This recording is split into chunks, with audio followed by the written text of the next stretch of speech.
کامیاب زندگی کا سفر۔ وہ اگست 2020 کا ایک گرم ترین اور مصروف دن تھا۔ میں جے روڈ لاہور پر پنجاب انسٹیٹیوٹ آف کارڈیالوجی کے نزدیک ٹریفک جام میں پھنسا ہوا تھا اور ایک ضروری کام کے سلسلے میں مجھے جلد از جلد اچھرا پہنچنا تھا۔ شدید ٹریفک اور وقت کی کمی کے پیش نظر بر وقت منزل مقصود پر پہنچنے کے لیے میں نے پنجاب انسٹیٹیوٹ آف کارڈیالوجی سے شادمان کی طرف موڑ دیا تاکہ گلیوں بازاروں سے ہوتا ہوا کسی بھی طرح مقررہ وقت پر اچھرا پہنچ سکوں، جہاں میرا ایک دوست میرا منتظر تھا۔ جب میں شادمان کی گلیوں اور بازاروں سے ہوتا ہوا سندت فاؤنڈیشن کے سامنے سے گزرا تو ایک کمزور نوجوان نے لفٹ لینے کے لیے ہاتھ آگے بڑھایا۔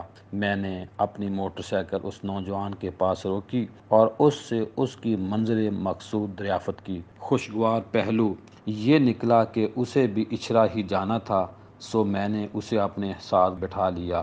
گرمی کی وجہ سے وہ پسینے میں شرابور تھا۔ اس کے ہاتھ میں دوائیوں کا ایک تھیلا تھا اور بیمار سا لگ رہا تھا۔ میرے پوچھنے پر اس نے اپنا نام ہارون بتایا۔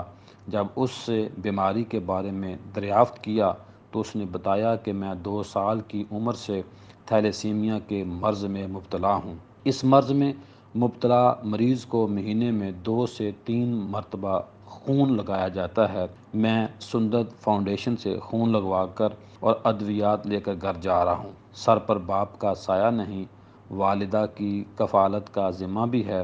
اس کی روداد سننے کے بعد میں نے اپنی جیب سے کچھ روپے نکالے اور ہمدردی سے اس کے ہاتھ میں تھما دیے، جسے اس نے رکھنے سے صاف انکار کر دیا اور مجھے بتایا کہ سندت فاؤنڈیشن نہ صرف اس کا بلکہ اس جیسے بچوں کا مفت علاج کرتا ہے۔ میں بیماری کے ساتھ اپنی تعلیم بھی جاری رکھے ہوئے ہوں تاکہ میں ایک صحت مند شہری بننے کے ساتھ ساتھ اپنے ملک کے لیے کارآمد شہری بن سکوں۔ میرا یہ سفر سندت فاؤنڈیشن کی وجہ سے کامیاب ہوا۔ سندت فاؤنڈیشن کی وجہ سے مجھے ہمیشہ بر وقت خون کی فراہمی بھی ممکن ہوئی اور دیگر ضروری ادویات بھی مجھے مہیا کی جاتی ہیں۔ آپ نے اگر پیسے دینے ہی ہیں تو سندت فاؤنڈیشن کو دیں تاکہ یہ پیسے مجھ جیسے دیگر بچوں کے علاج معالجے پر خرچ ہو سکیں۔ ہارون کی یہ بات سننے کے بعد میں نے سندت فاؤنڈیشن کے بارے میں مزید جاننے اور اس فاؤنڈیشن کو کچھ رقم خیرات کرنے کا ارادہ کیا۔ اس مقصد کے لیے جب میں کچھ روز بعد سندت فاؤنڈیشن پہنچا تو کیا دیکھتا ہوں کہ 50 سے زائد بچے جن کی عمریں 8 سے 10 سال کے درمیان ہوں، آج ان کی کاوشوں سے ملک کی کئی مشہور شخصیات کار خیر میں ان کے ساتھ کھڑی ہیں۔ اس وقت پاکستان میں سندت فاؤنڈیشن کے 6 سینٹر پنجاب کے مختلف شہروں میں کام کر رہے ہیں۔ 3 دہائیاں قبل پاکستان میں اس مرض میں مبتلا بچوں کی اوسط عمر 8 سے 12 سال ہوا کرتی تھی، لیکن سندت فاؤنڈیشن اور دیگر اداروں کی بدولت بتدریج جدید ٹیکنالوجی، مؤثر ادویات، صحت مند خون اور معیاری علاج معالجے کی بدولت ان مریض بچوں کی اوسط عمریں 35 سے 40 سال ہو چکی ہیں۔ ان میں اکثر مریض بچے تعلیمی میدان میں نمایاں کامیابیاں حاصل کر کے معاشرے کے شانہ بشانہ چل رہے ہیں اور معاشرے پر بوجھ نہیں ہیں۔ منو بھائی کا خواب تھا کہ سندت فاؤنڈیشن کی ذاتی عمارت اور جدید ہسپتال ہو جہاں تھیلیسیمیا سینٹر کے ساتھ ساتھ ایمرجنسی سے لے کر دیگر تمام امراض کے علاج معالجہ کی سہولیات ایک ہی چھت کے نیچے مفت فراہم کی جائیں۔ اس مقصد کے لیے سندت فاؤنڈیشن نے گلبرگ لاہور میں اراضی حاصل کر لی ہے اور وہاں ہسپتال کی تعمیر بھی جاری ہے، جس کی تکمیل کے لیے 50 کروڑ روپے درکار ہیں۔ صاحب ثروت خواتین و حضرات، اس خواب کی تعبیر کے لیے بھرپور مالی معاونت کی اپیل کی جاتی ہے۔ میں یہاں کیا دیکھتا ہوں کہ کئی بچے جن کی عمریں 8 سے 15 سال کے درمیان ہوں گی، خون لگایا جا رہا تھا۔ مجھے ڈاکٹر صاحب نے بتایا کہ یہ سب بچے ہیموفیلیا تھیلیسیمیا کے مریض ہیں۔ ساری مشینری، ڈاکٹروں اور ادویات کا خرچہ بھی سندت فاؤنڈیشن ہی اٹھاتی ہے۔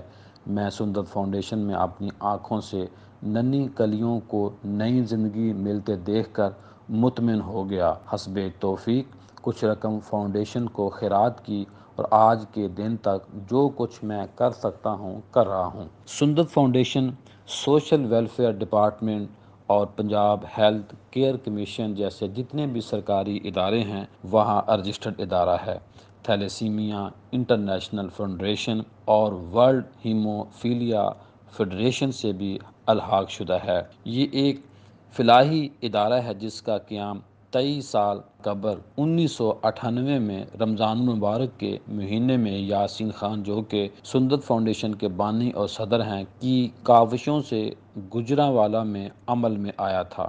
منو بھائی سندر فاؤنڈیشن کے قیام کے کچھ عرصہ بعد ہی اس سے منسلک ہو گئے اور اپنے آپ کو سندر فاؤنڈیشن تھیلیسیمیا اور ہیموفیلیا کے بچوں کے لیے وقف کر دیا۔ وہ تاحیات سندر فاؤنڈیشن کے چیئرمین رہے۔ انہوں نے اپنی زندگی میں اس فلاحی ادارے کے لیے گراں قدر خدمات سر انجام دیں۔ ان کی وفات کے بعد یاسین خان صاحب اس مشن کو آگے بڑھائے ہوئے ہیں جو گزشتہ 3 دہائیوں سے فلاحی کاموں میں مصروف ہیں اور جنہوں نے اس ادارے کو چلانے کے لیے اپنی خاندانی جائیداد تک فروخت کر دی تھی۔ سندر فاؤنڈیشن کے صدر یاسین خان دن رات اس ادارہ کو دے رہے ہیں۔ یہ اپنا ذاتی وقت، اپنے بچوں کا وقت، بلکہ عیدین کے موقع پر بھی سندر فاؤنڈیشن کا کام کر رہے ہوتے ہیں۔